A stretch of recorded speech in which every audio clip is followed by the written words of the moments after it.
Hello and welcome to episode 2 of 2 for Chirping. I'm James Coberly. And I'm Jean-Frédéric Vachon. And what are we going to talk about today, Jean-Frédéric? So, Sorry. yes, please, no Jean, okay? Or we cancel the podcast right before we start. Uh, Ooh. We might lose all four of our viewers. But we're going to address a question that we got in the comments from episode 1 about, I mentioned that if I ran the Hall of Fame, things would be much different. So somebody asked me, to define what my criteria would be. So we're going to get into that. We're going to talk about something you read about the fact that there might be too many teams tanking this season for free agency to really take off. Is that correct? Does that make sense? We're going to talk about that. And our hot take this week is who makes the finals and who takes it all.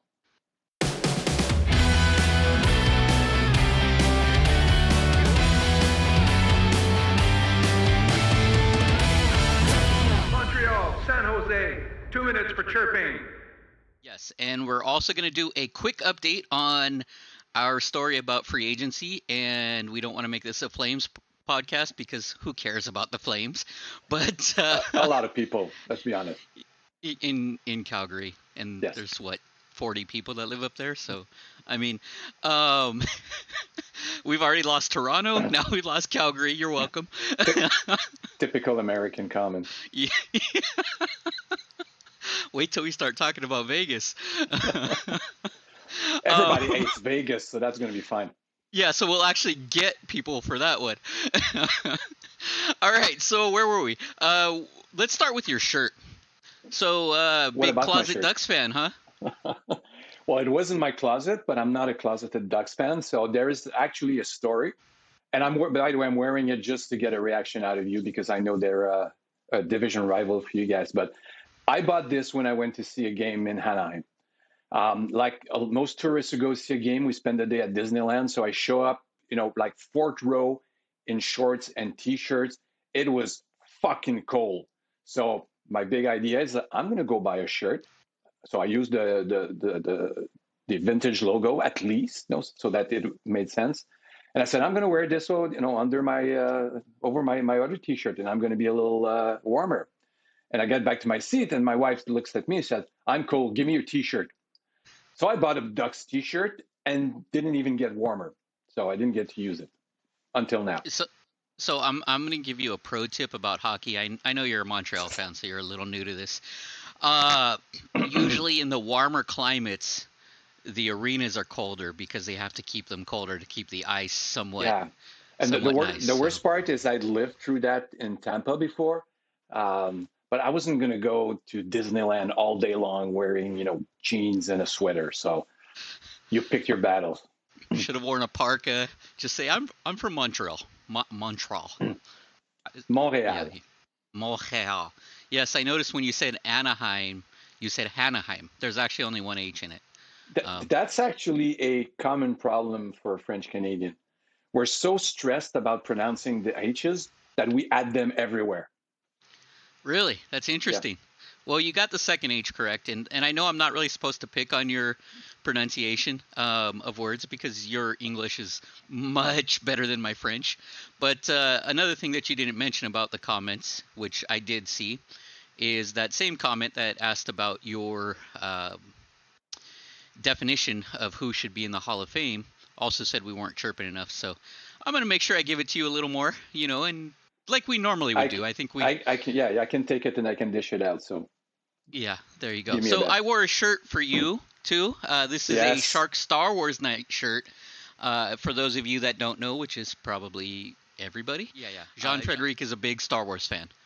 He loves Star Wars. He loves rock music. What else? Superheroes.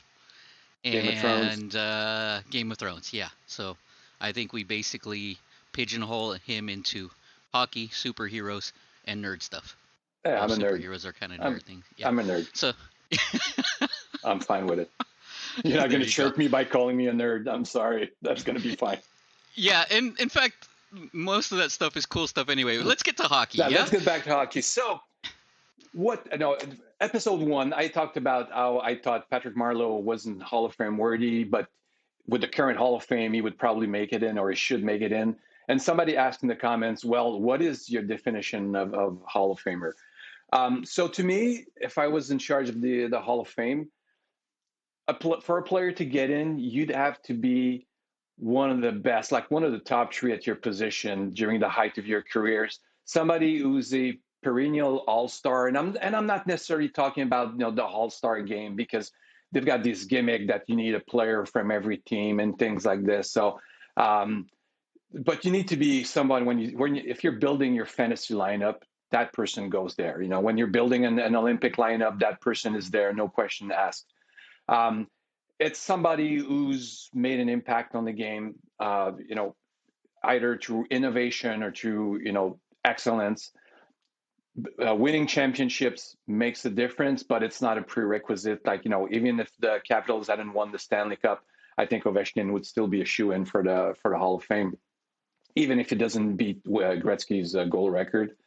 And I'd say you'd have to be somebody who represented the game well during your career. So, based on your definition, among active players, who makes the Hall of Fame? Crosby. Probably Crosby. Okay, Crosby. Probably McDavid, but you would say he's not there yet. Yeah, but he's so talented that at some point, he'd have to really screw it up not to get in. So does Price make the Hall of Fame? We could make an entire episode based on this. I'm not sure. At his peak, yeah, for sure. But his peak was brief. He's had so many ups and downs, and we know it's because of substance abuse. Does he get a pass for that? I don't think we can rate on the potential. Look, if he gets in there, some people seem to think he's a shoo-in for the Hall of Fame because of the gold medal and everything else he's won, but the Stanley Cup. I'm not gonna, throw a tiff if he gets in, but if he doesn't, I don't think that'd be a shame by itself. So who else makes the Hall of Fame among active players besides Crosby and Ovi? I'm going to extend that to the recently retired, but I think Lundqvist goes there. Okay, yeah. He actually, and this is something you're right, we probably should do a different episode on this. He actually has, statistically, he's actually better than Price. So if the argument is, Price makes it, then I think Lundqvist for sure makes it. But again, different.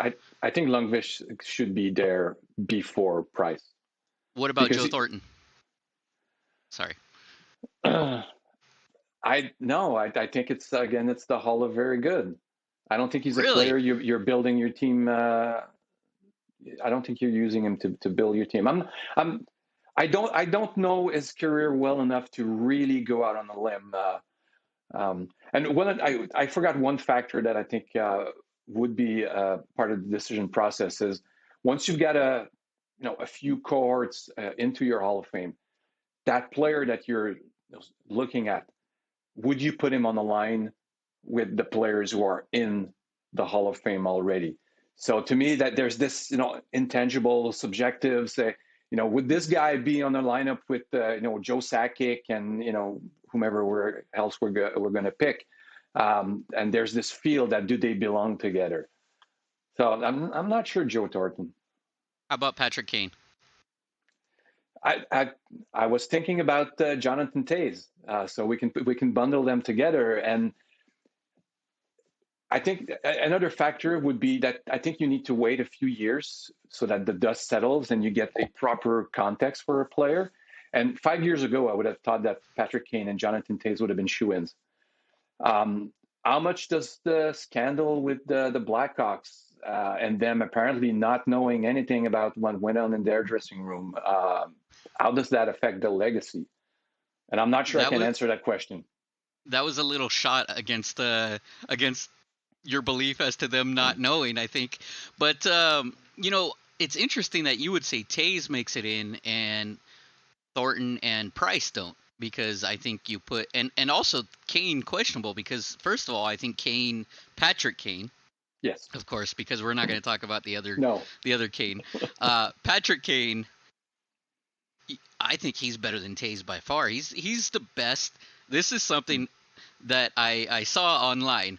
It was an Instagram site. It might have been Sportsnet. 10 realities that hockey fans need to face, and Patrick Kane is the best all-time American-born player, pending Austin Matthews' career, of course. I would say. Yeah.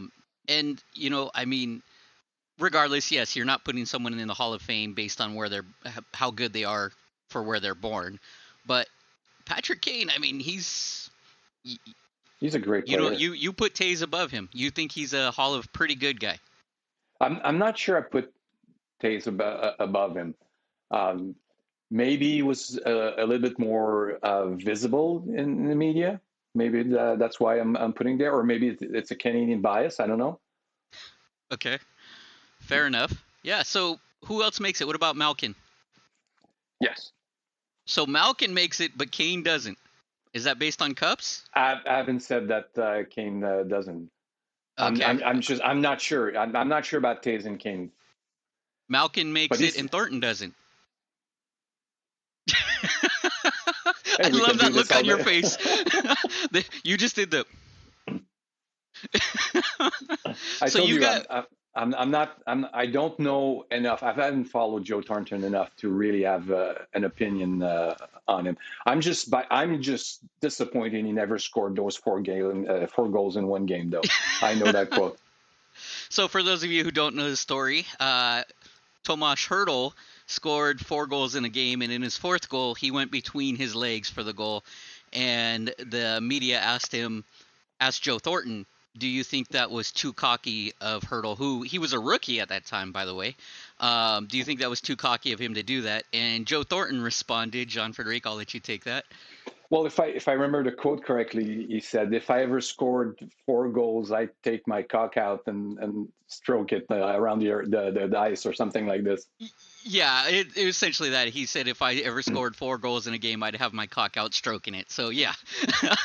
So, Jean-Frédéric has married man with some fetishes for Joe Thornton, apparently. But it is what it is. It's 2022. No judgment here. Should we move on to the next topic? I think that's our cue to move on to the next topic. So let's do a quick update on our news story from last week.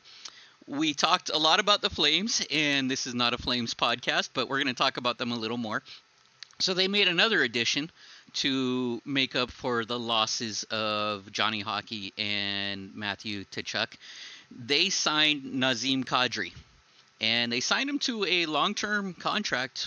What was the annual value? Was it $7 million per year? 7 point something per year? I see you're looking it up now. I'm going to look it up. I've got Cap Friendly open. So while he's looking that up, I'm going to go ahead and give my opinion. I think that Kadri, first of all, hit the market over. Yeah. So 7 years, $7 million. Is that correct? Yeah. So I think that Kadri is overrated. I think, he went to Colorado, got the cup, and he's smart. He's cashing out on what he contributed to what was a very good team.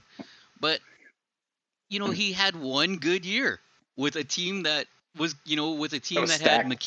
Yeah, exactly. Was pretty much, I think, favored to win the cup almost all year. I would say they were top 3 all year. And once Makar really started turning it on, started becoming the player that I think he's going to be, they were pretty favored since that point. Before that, he hadn't done anything.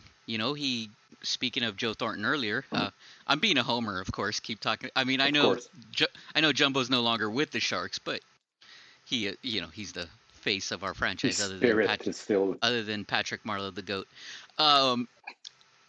Why are you laughing? Okay. Oh, the greatest Shark of all time. That's fine. That's fair. Patrick Marleau is not the best hockey player ever. In my mind, he is, but if we're being serious, no, he's not. He is a definite Hall of Famer. You're clearly wrong on that. Actually, I don't think you even believe he wasn't, unless we go by your new definition. Let me get back on track here. You're not chirping me for my rambling. I'm rambling like I'm your age. You're getting there, by the way. No one buys that you're 27, so. Uh, I'm 25. With the gray hair. Um, where was I? Oh yeah, Kadri. So overrated. He's a physical presence. He had some clutch goals in the playoffs for Colorado for sure. I don't think he's a $7 million player or 7 years. Yeah, that's another contract where the tail end's gonna hurt definitely for the Flames. He's definitely a talented guy. I don't think he's the kind of guy that's going to carry a team, and he's going to have to sort of carry that team with Huberdeau. I'm not sure that was the move to make. So, what would you have done? First of all, let's take this as two parts. And I'm ad-libbing this because you just said I'm not sure that was the move to make. So, what do you think would have been a better move for the Flames? And who do you think Kadri should have gone to from a team perspective, not from Kadri's perspective? Yeah, because from Kadri's perspective, you go to whomever is willing to give you $49 million over the next 7 years. Right, exactly. So I think the Flames,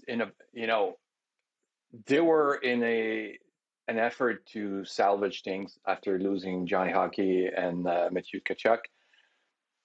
And Kadri was the best forward available on the market at the moment. So they had to do what they had to do. They had to move on from Sean Monahan to be able to pay him. It's another risky forward in Kadri. I think he's going to be good. I think on the surface, I think if we look at his stats in the next few years, I think it's going to be, he's been scoring goals, he's been getting points and everything, but I don't think he's going to be a difference maker. I don't think he's that type of guy. I agree with you on that. I would say maybe he'll be a 20 goal scorer, but are 20 goal scorers getting $7 million for 7 years? No. So they shouldn't. And again, you have the physical presence, and that adds to his value, right? He definitely is a physical player. He fits well with Daryl Sutter. I talked about this a little bit last week. He's a grit guy for sure. Is he worth it? So if you're a team looking at Kadri, what teams do you think might have gone after him that we didn't hear about? That's a good question. Putting him on the spot there. Yeah, I thought of it right now. Look, any team could use a forward like Kadri, not at $7 million, but if he'd been willing to sign a $4 or $5 million contract, pretty much any team could have used them. Colorado used them to add punch. When you got a guy like this sitting I think it was on the second line, if I remember correctly. Second, third line, yeah, but mainly second, yeah. So if you got a guy like Kadri on your second and third line, you're in a good shape. It's going to hurt playing against you because even if you got two good defensive lines, you still got a third line that can hurt you. So any team could have added him if it was the right piece, of the puzzle. Of course, probably not Arizona because they're not going anywhere. They're just going round and round trying to do whatever. I don't know what, but any bubble contender probably could have used them.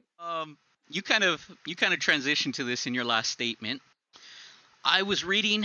I'm a big fan of Instagram mainly because their explore page shows me all kinds of hockey stuff, and I was reading on one of those pages. Again, I can't remember it. I've got to start saving these things. But it was a quote. It was yes, I do, so I can back up what I'm saying, right? Yeah. You can put this in James Coberly speculation for now, but the quote that I read was a quote from an agent, and what he said was, there's some, I'll call them mid-level free agents still out there, and big names that are looking to be traded, or at least the teams are looking to trade them, and no one's biting. And what this particular agent said was the reason these things aren't happening, the reason these people aren't moving is, in his words, there's 15 to 17 teams that are trying to tank. And, I get it, Connor Bedard, right? As a Sharks fan, I I wish we would tank too this year. I'm just, if we're not going to compete, but Yeah. um, so what are your thoughts on this? Do you think it's true? Do you think teams in this day and age really tank?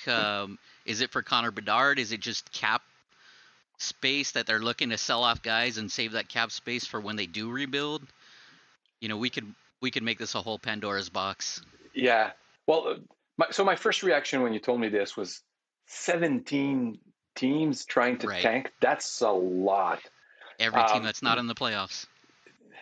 Yeah, but I don't know. Tanking is pretty intense. You're definitely trying to prevent your players from winning games, because I don't think any player is going to go on the ice and say, you know what, I could have scored on that one, but I hit the post on purpose because we want that kid Bedard who's going to come in and maybe take my spot.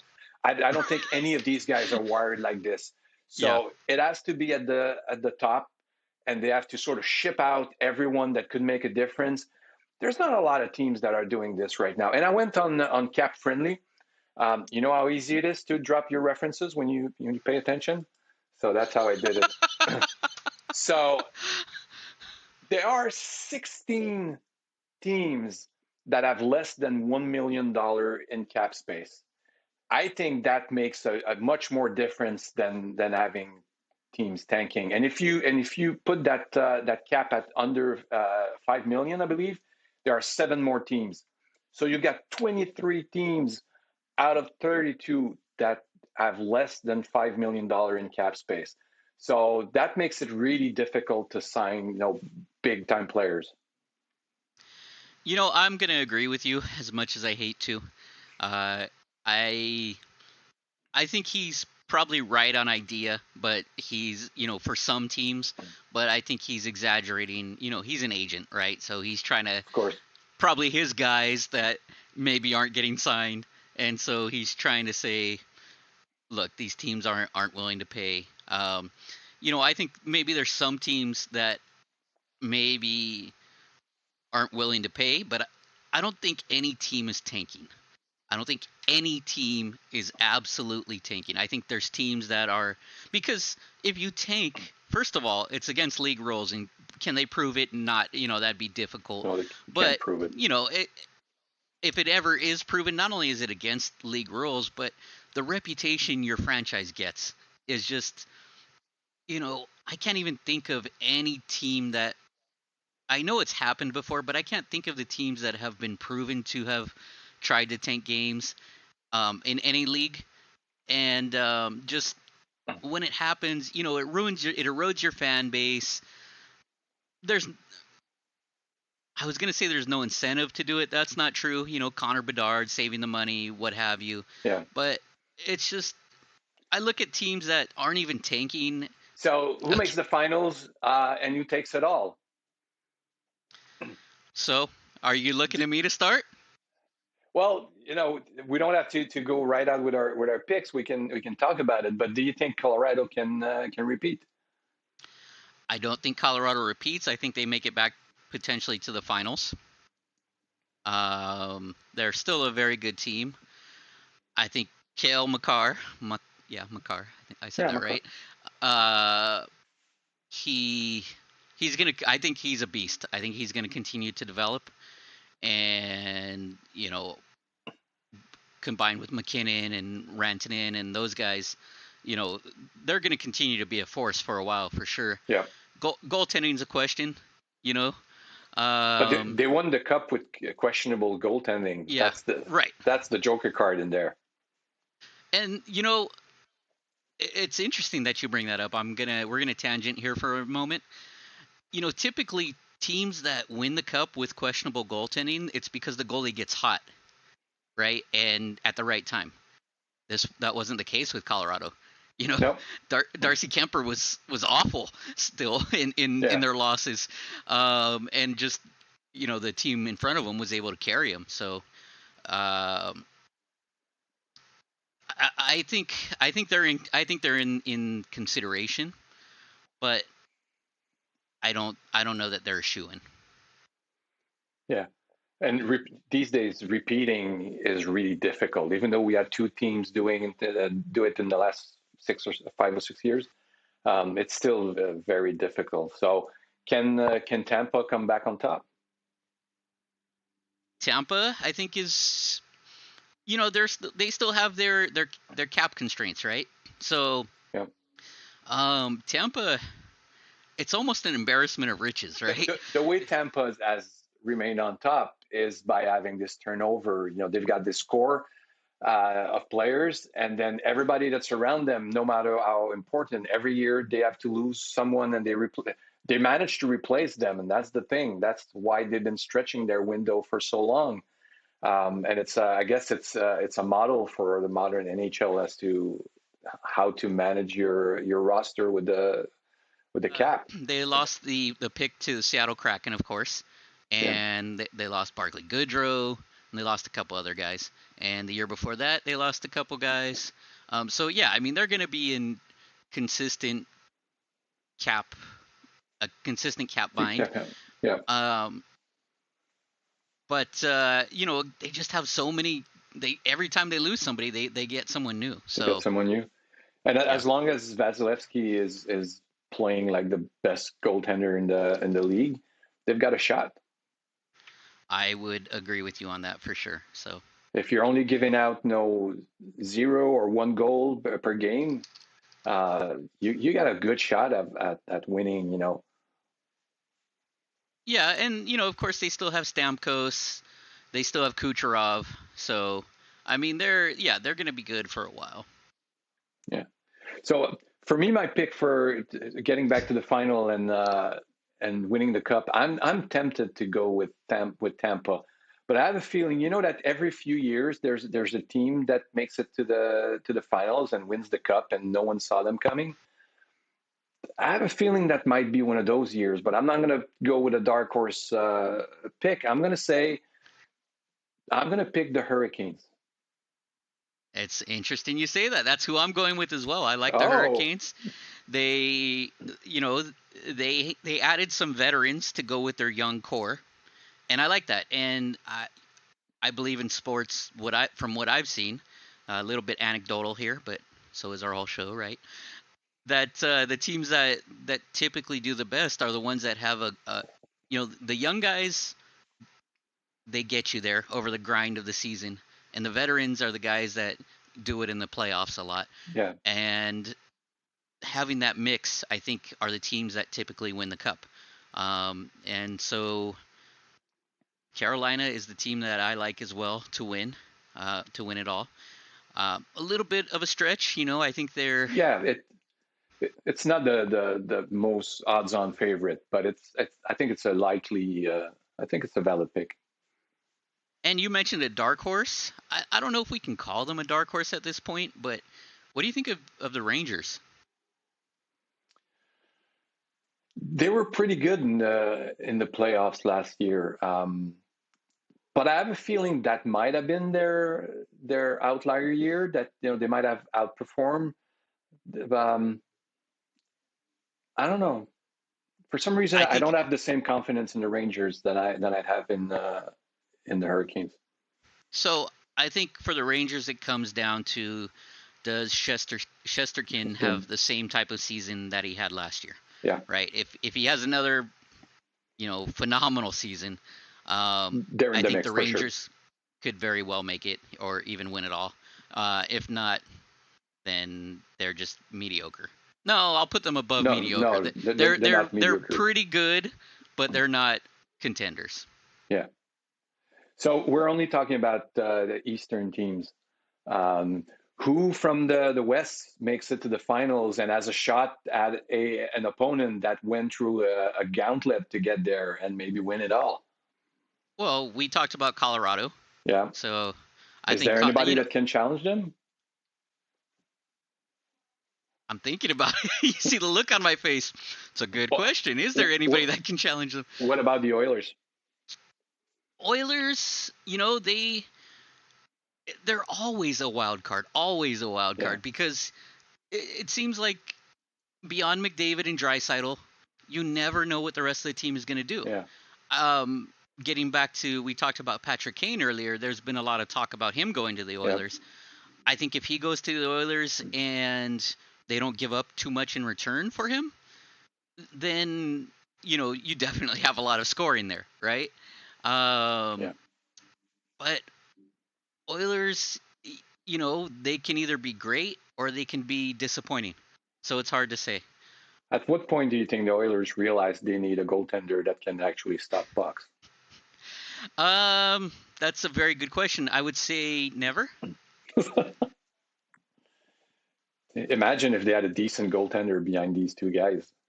I'm waiting for, Mike Smith's 5th go around with the team, or what? Actually, that's the Flames, right? That he's been with more, but he's been with the Oilers, sure. I believe, at least 1 year. So another one I should have researched before making these offhand comments. But didn't he retire?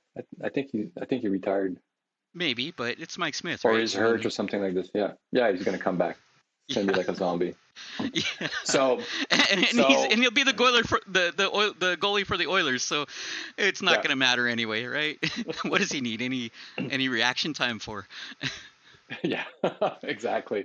So while we're talking about potential contenders, what about Toronto? Yeah, so I can't even say it with a straight face. Eastern Conference team, which is why I didn't mention them. Toronto. It's one of those things. They always have the talent, but then they lose in the first round. Year after year I've thought, but I've been smart enough not to ever say that this is a year they at least make it out of the first round. And it just hasn't happened for them. So, I think you get to a point where even as players at the highest level, you start to get it in your head that, wow, are we really just destined to lose in the first round? And it affects your play and it affects you. And, you're up, what was it? 3-1, 3-2 in a series? 3-1. 3-2. Oh, 3-1. And, then the other team loses or wins the next 2 games and you're in a game 7 and you're already done because mentally you've beat yourself. So, but they still took Tampa to 7 games and even into overtime. They never managed to get that extra goal. Yeah, exactly. And that's the thing. You can take them to overtime, but did you win it? They didn't. So, I like Marner. I like Matthews. I like all those guys. Not all of them. But, Bunting, I think I hate them all. I think Bunting's a good young player. Do they make it out of the first round this year? I can't say yes. At some point, they're going to get puck luck, and something's going to go in up somebody's ass, and it's like, yeah, we won, and they're out of the first round finally. And they go to the second round and lose. I mean, so one step at a time. I mean, on one hand, I'm happy because it makes the Sharks' history of choking. I hate that term, by the way. I shouldn't tell you that I hate that term because now you're going to bring it up. But, I'm thankful to Toronto and Vegas for taking that title away from us. So had to throw Vegas in there, remind them that they choked in the playoffs every year except the first year, but they still didn't win it all. Yep. And they didn't make the playoffs last year when they were one of the favorites to win it all. Let's just recap everything that Vegas has choked on. Well, they had a good expansion draft. So, Vegas, I love pointing out the way they've choked just because they're our new rival. I think the Kings have the Ducks. I think that's more natural. You had the Northern California, Southern California. We were talking about their draft. So, Vegas, the draft rules changed for them. They got a more favorable – they don't like to admit this. I have a good buddy who's actually the mascot, the Golden Knight for Vegas, and we'll have him on the show one day, hopefully. Yeah, we should. And, he doesn't like to admit it, but they changed the draft rules for Vegas, and I'll admit they played it very well. They played it very well. Yeah, they were able to extort teams to protect these young guys that the teams wanted to protect, and in return they got a bunch of picks, and a bunch of even players that were even better than they should have gotten as an expansion team. They didn't really have that first year. They didn't really have a first line, but they had 4 second lines, and so you're able to roll that kind of depth. It helped them a lot. But since they're currently 10 million over the cap. Do they understand there's a salary cap in the NHL? I think they're probably thinking that Bettman's just going to let them have it like he's let them have everything else. So. Yeah, because it's Vegas. Exactly. Gambling and everything. Well, and, Vegas fans have just been entitled since they came into the league. Yeah. Yeah, so I don't think we're going to lose anybody. We'll lose Vegas, but I think the other teams that hate Vegas are going to make up for that. And exactly. They're going to jump on board. So thank you for joining us this week, Jean-Frédéric. Thank you for watching. Please like the video, subscribe to the channel to know when the next episode is coming out. And, send us your comments, comment the video and let us know what you like. Let us know if you agree with our takes, and we'll address those in the next episode. Thanks, everyone. Thanks for joining us.